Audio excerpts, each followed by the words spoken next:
Welcome back. I am Linda from the Retired Party of Two, and this is her great husband, David Smith, again with the Retired Party of Two. Hey, look, we would like for you to come in and share with us. Hit that like and subscribe button, and also make sure that you share. Today, we want to talk a little bit about what is the definition of family. Now, we ask you all to type in the comments and just kind of give us some of your feedback as it relates to family. So we're going to kind of monitor those because that will also help us on the next podcast. Yes. So we want to make sure to answer your question. Who knows? You might be a guest on our podcast. You never know. What a surprise. Anyway,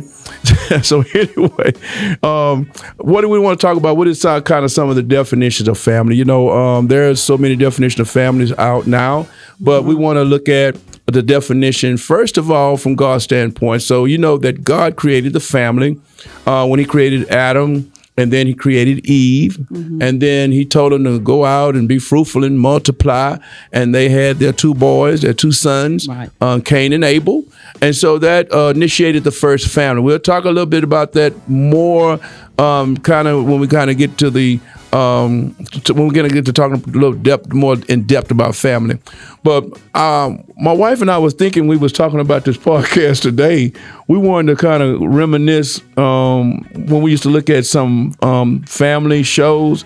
In fact, Family Matters. Family Matters. And who was some of the family cast on there? Remember, Carl was the dad, right? Yeah, Carl was the policeman. But he ran his house. Yes, he did. Yeah, he ran his house. Absolutely. And he had his wife, Harriet. Yep.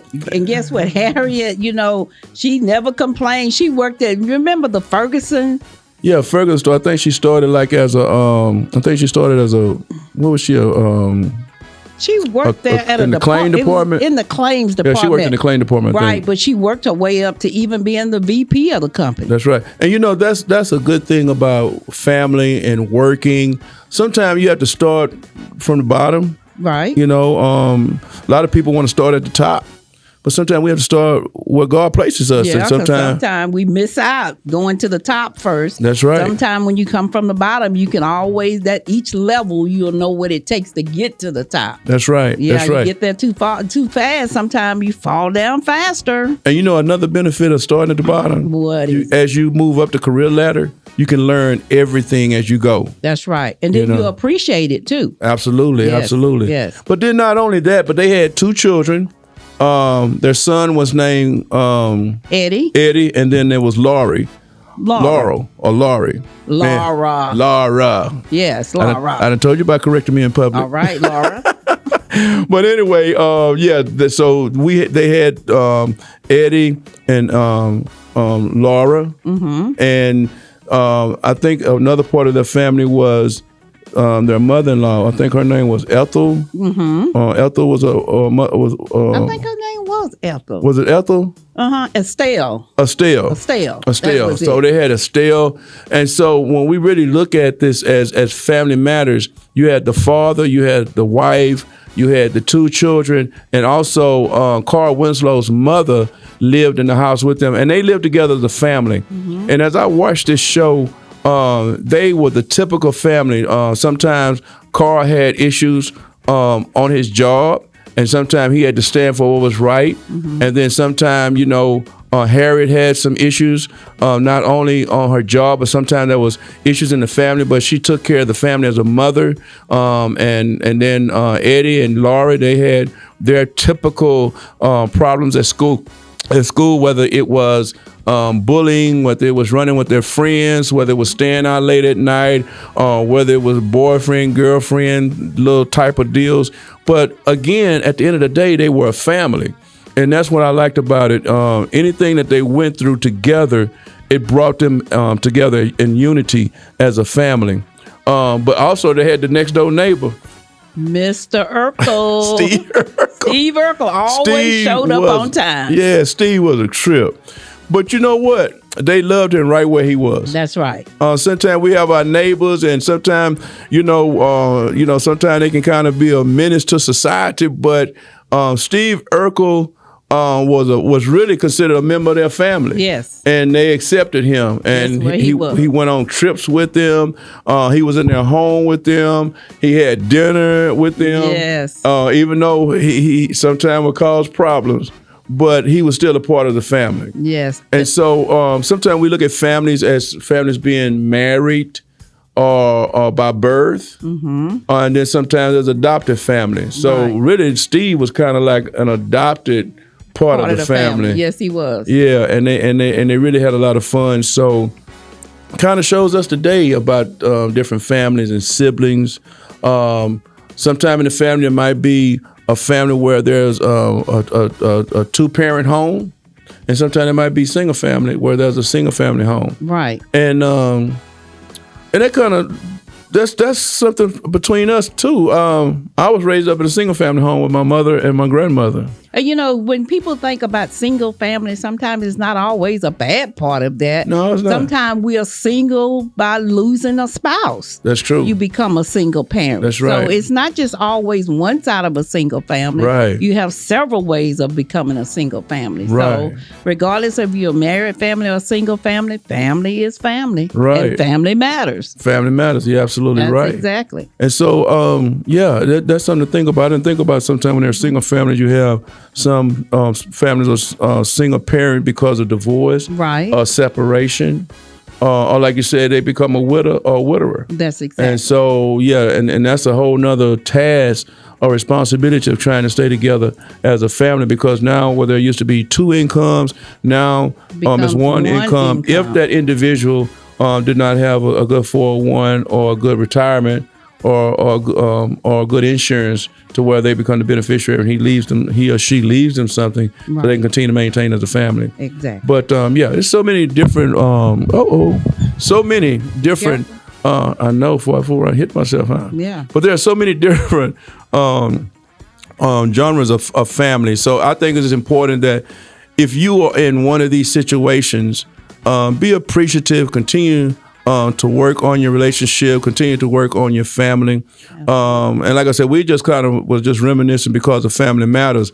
But there was also another family we used to look at when we were growing up, because let me tell you something, growing up, we didn't have cable, we had Able.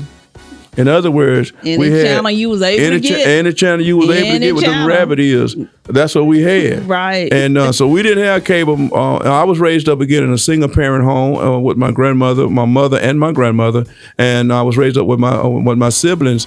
And we didn't have all of these different channels. But as we got older and got married and time went on, we were able to look at some of these sitcoms. But I do remember, not only from a family standpoint, from Family Matters, because that came on in the latter years, but back in the day, remember the Brady Bunch? The Brady Bunch. They were a blended family. They were a blended family. Yes. And we go ahead. Yeah, they were actually a blended family, and the father had 3 boys and the mother had 3 daughters, and they blended those families together. In today's society, we even have blended families now. That's true. You know? That is so true. So it's always a part, you can always be a part of any family, whether it's blended, whether you have a single parent, or whether you have a mother or father. It's always a family, because family does matter. Family does matter. Going back now, looking at the Brady Bunch, the father, he had 3 sons, like you said, and when he met his wife and they married, it began to the kids had a lot of conflict. Because they weren't used to being with each other. And I remember they would argue about who was in the restroom, because the girls would stay in the restroom a long time. Yes. The boys would want them to get out, or the boys were doing male things and the girls thought it was just too masculine in the house. And I would just remember a lot of those shows, but Robert Reed, I think, was the father that was the man that portrayed the father. And even though he was a businessman, I think he was an architect or something, but he also knew how to keep their family together. Right. When they would argue, he would have everybody to come downstairs. That's right. And everybody sit down together so he could make sure he could iron out whatever problems that they had. And I think that's what we need to go back to today. Yes. Is getting everybody together. put the whole family at the table together. Right. You know, so sometimes now you even find out families, you know, they eat apart from each other. They have dinner at different times. Nobody sits at the table together. Nobody blends together. So, you know, I think some of this we need to go back to the beginning, and we know that we can even go further. That's right. Yeah. You know, I remember when I was coming up, as my mother and my grandmother raised us, and my mom had to work, and we didn't have a car. She had used to have to ride the bus everywhere she went, or try to get a cab when she could afford one. But the most of the time she rode the bus. Wow. But I remember when my grandmother would keep us and would fix us food and everything. Grandmother was a little more stern than mom. But they raised us, and like you said, we all ate together, and whatever was cooked, that's what you ate. Right. You know, when you talk about that, you know, kids nowadays, you know, if they want McDonald's or they don't want to eat what you cook, we'll make them a special meal. But back in the day, my grandma's whatever they cook. Come on, you ate right. whatever they cook, and so if you didn't, you went to bed hungry. That's so right. you learned to appreciate what you had at the table. It wasn't getting up going to McDonald's, or I'd go to Burger King and get me a hamburger. You ate what was at the table. Absolutely. And so now we need, but that's what kept the family together. Is when we all ate together, and everybody did everything together, and not separate things. That's now right. everything begins to get separated. So, and that's where we lose the fin for being a family together. Right. So. Well, you know, we've been kind of transparent through our podcast, but tell me a little bit about your family being raised up in a two-parent home. Well, actually, I was raised up in a two-parent home with a mother and a father. Father was father who was a strict father, and he worked at the shipyard. And so he worked at the shipyard. My mom, she worked at a meat packing plant. And so, but we always had two parents in the household. And, you know, when you think about the way you were raised, when I was growing up, we had a nanny. And so... they had a nanny. Don't start. They had a nanny. So I'm sorry. Go ahead. So anyway, we had a nanny that would come in. So they would pick her up in the morning before they went to work to bring her there, and she would actually stay in the house and get us prepared for school that morning, and then take care of the house until my parents got home. So that is amazing. That was amazing. But you know, and then you think to yourself, well, growing up, you think that I could have more, or I really don't need that, or, you know. And so that's why I say when family get together, when you blend two families together, raised differently, but you put those two families together to become one that's actually what you call a blended family. Right. So where he was raised up single parent, I was raised up with two parents in the house. And we were having a conversation. We're on our way here, and we were talking about the deaths of our parents, how old they were, right, and how old we are now, you know, and you begin to miss family when you start talking about the ages of your parents when they became, or when they are deceased. Now you begin to think, and then you want to ask some of those questions that you can't ask that you really should be asking, right. You know, so you have to take advantage of that family time that you have, and value your family. Your family is very important to you, and you just don't know. That's how you find out your background history. That's so true. Sometimes we have illness, and we don't know where it comes from. But if we would dig back in our family history and our roots, we'll find out that a lot of this is inherited from our families. That's right. It's nothing new. It was inherited from the family. And so a lot of times we need to know. We need to know what happens through our generational of our families. Right. A family does matter, even with your health. You know, and that's funny you would say that, because when you go to the doctor and you have to fill out the paperwork, one of the things they want to know is about your family history. And they say, have you had any cancer, or have you had diabetes, or was it on your father's side, your mother's side, or in your family? Because that helps them determine or diagnose what could be going on with you. And that's a good point that you brought out. Absolutely. Is understanding and understanding your health. I didn't think about that. Your health, but also your history. Because how many times do we take the time, whether it's a family by marriage or a family by birth or a family by adoption, that we really take the time out to talk to our parents and ask them those kind of questions. We just sometimes take our parents for granted. Mama gonna be there, daddy's gonna be there, or our grandmother, or whoever was our guardian. Right. And we just take for granted that they're gonna live always, but we don't sit down and try to absorb some of that wisdom. Right. I think that's important to absorb wisdom. When we were coming up, Big Mama, we called my grandmother Big Mama. So we had, when my mom was at work, we had time to talk to Big Mama, and Big Mama would sit there and talk to us. In fact, that's how I learned how to play dominoes. I learned how to play dominoes from Big Mama. Right. Because on Saturdays, if it was raining or something, we couldn't play on Sunday now. Couldn't play cards, dominoes, and nothing on Sunday. But on Saturdays, we didn't have to go to school, and we would be in the house, so it was raining. Well, she would get dominoes out. My big mom was bad with dominoes now. All right. And look here, we used to sit there and play dominoes and play cards. And I know your grandmother was excellent with cards. Oh, my grandmother loved some cards.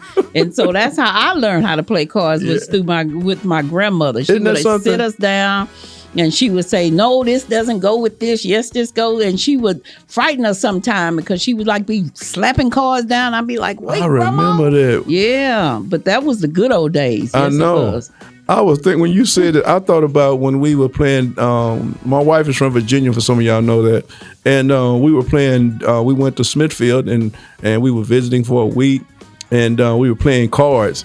And I was your grandmother's partner. And I was really nervous because I know they take them cards serious. I couldn't wait because I knew he was look at here, she got on me. But I tell you what, she was my best mentor and tutor on learning how to play spades and bid whist. Yes. And boy, look here, if I could tell you, she knew them cards like she almost could read through them. But it was just excellent but we're still talking about family, because how many times do our society today take time out with their grandparents instead of calling them old school? And we can learn a lot from wisdom if we were to sit down and take the time with our parents and with our grandparents, ask some of those serious questions that we don't know about. Because after they're gone, it's too late. It's too late. And it's bad. I tell, some of y'all may know or may not know, I'm a pastor, and I talk to some of the older members of our church, and I tell them they don't need to take all of that wisdom to the grave. Right. Share. Share. Because if you know how to cook a recipe, why take that to the grave? That's a secret recipe. Secret. Come on, share that recipe so somebody else, because your legacy can live on. Because right, we are seeing now that we learn how to play. You learn how to play cards. I learned how to play dominoes from my grandmother. You learn how to play cards from your grandmother. Look whose name we're calling. That legacy lives on because that's how we learned it from. So we get credit where credit is due. Right. And so I think that's a good thing. So. One thing my grandmother used to always tell me, she says, baby, don't wait on anybody, though, to do what you need to do. Pull yourself up by your own bootstraps. And you know what?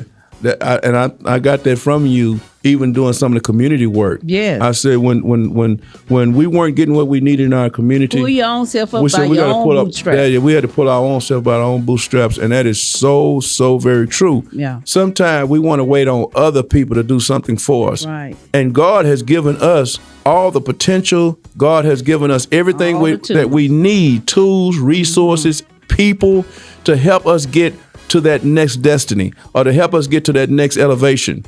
So we need to learn to use what we have, like God told Moses when he got to the Red Sea.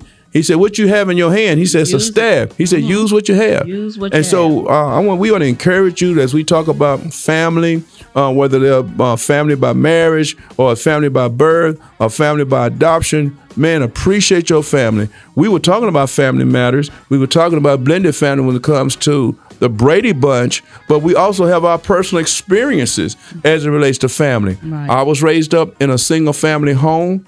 My wife was raised up in a 2-parent home with a nanny. With a nanny. Don't start. Yeah, we didn't have a nanny when we were coming up. But those type of things, we were both raised up from 2 different households. Right. But when we came together as a blended family, guess what? We used our 2 ways that we learned together, and we took that And made an enmeshed family. Right?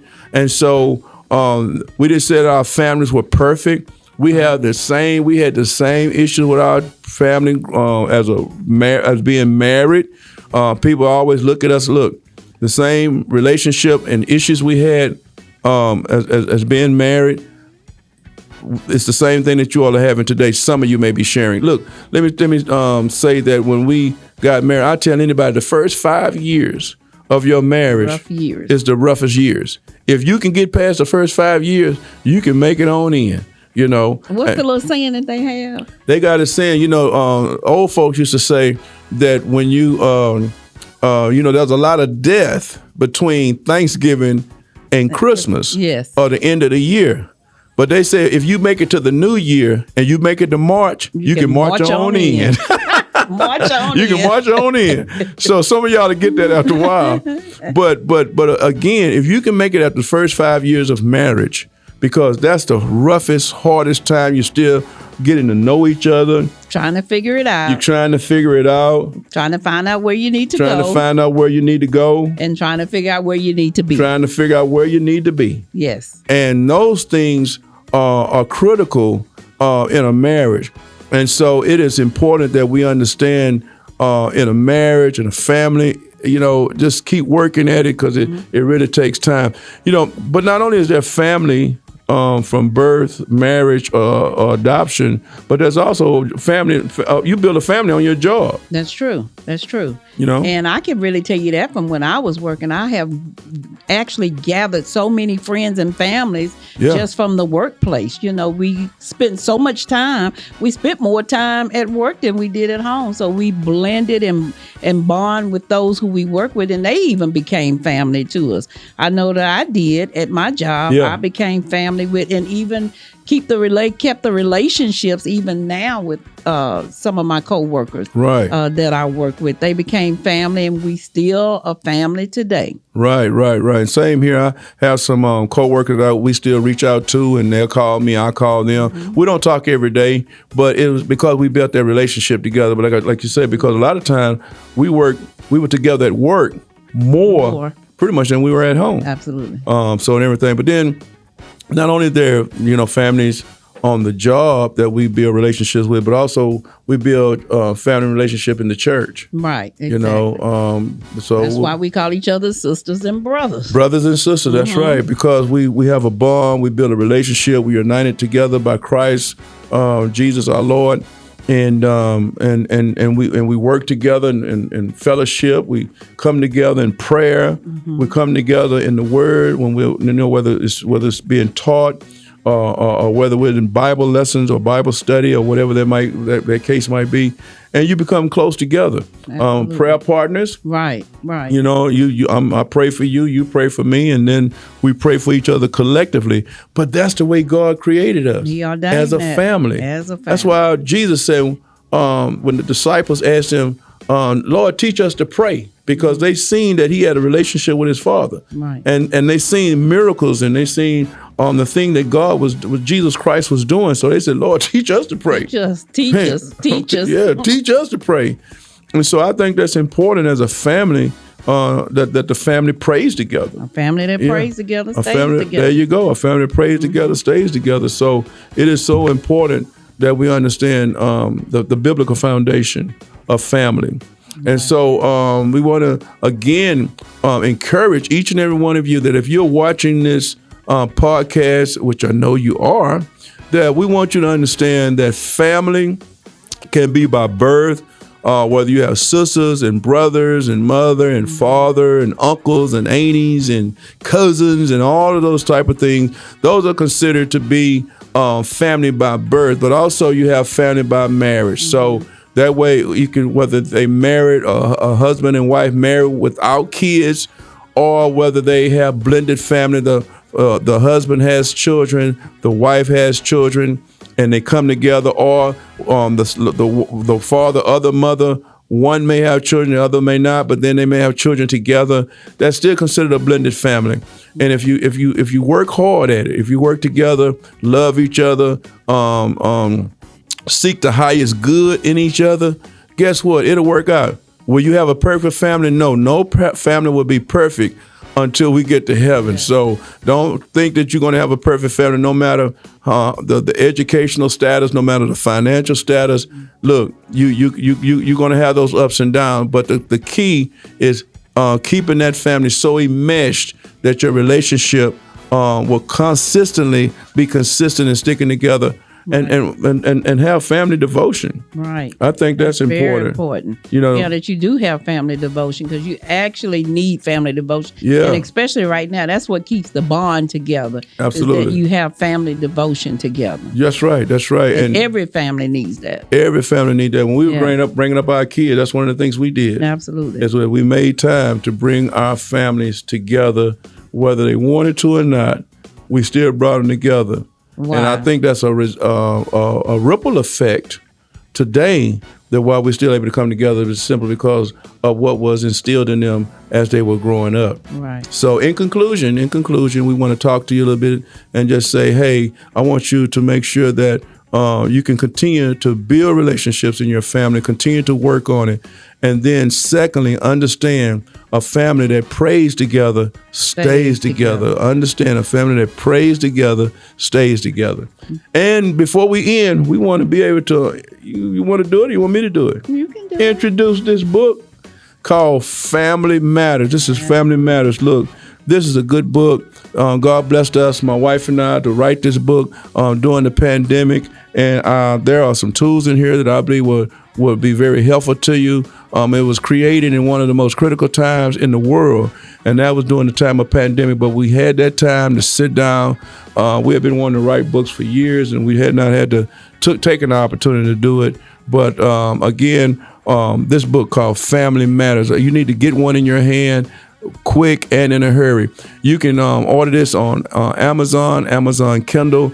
If you want it real quick, you can Cash App at $Smith Matters, $Smith Matters, or you can go to the website at gumroad.com, The Smiths.